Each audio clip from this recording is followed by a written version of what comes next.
Kita awali dengan informasi pertama. Saudara, website resmi Universitas Islam Negeri UIN Araniri Banda Aceh diretas dan menampilkan situs judi online. Saat ini website tersebut sedang dalam perbaikan. Website dengan alamat araniri.ac.id sempat tidak lagi menampilkan informasi seputar kampus, namun menampilkan toko situs judi online. Tim IT UIN Araniri Banda Aceh saat ini sudah memperbaiki kesalahan-kesalahan tersebut. Meskipun web sempat dimatikan, namun dari tracking yang dilakukan, seluruh data di web dijamin aman. Peretas hanya memasuki situs informasi milik kampus Universitas Islam Negeri tersebut.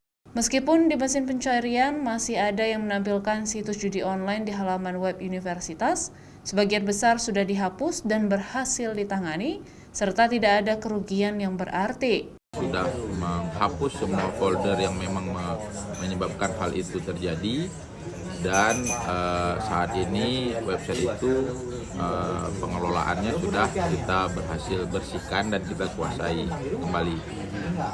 Hari Selasa itu kita tidak matikan, artinya kita berasumsi bisa menyelesaikannya tanpa mematikan website utama. Ternyata kami salah dan memang akhirnya webnya di-deface.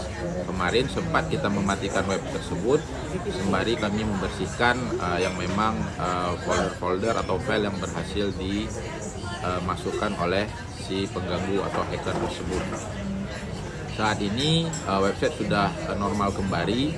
Masih ada informasi yang salah di Google, itu bagian dari simpanan sementara atau cheese dari Google, dan itu biasanya baru bersih setelah 90 hari, tapi bisa jadi lebih cepat. Jadi kalau misalnya informasi yang kami baca itu 90 hari akan tuntas, tetapi bisa lebih cepat. Para mahasiswa diminta tidak perlu khawatir untuk keamanan data dan informasi lainnya, karena peretas menargetkan secara acak untuk diretas dan menyebarkan situs judi online.